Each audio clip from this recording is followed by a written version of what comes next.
Welcome to my channel. Ito po ang topic natin today. Korean counters using pure native Korean numerals. Ito po yung isa sa mga pwede nyo mabasa o makita during sa exam, sa mga questions. So kapag nakita nyo itong mga to, malalaman nyo agad kung ano ang pinag-uusapan o anong hinahanap sa isang tanong or sa isang question sa exam. Kapag pinag-uusapan po ang mga tao or people, person, ang makikita nyo po itong nasa number 1 na si Myung or Saram.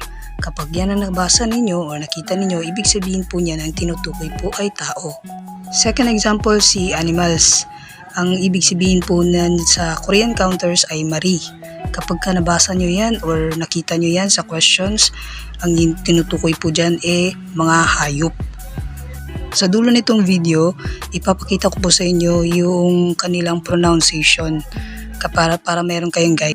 At sa paggamit naman ng native pure Korean numerals, ito lang po yung ginagamitan niya, yung counting or bilang, edad at oras.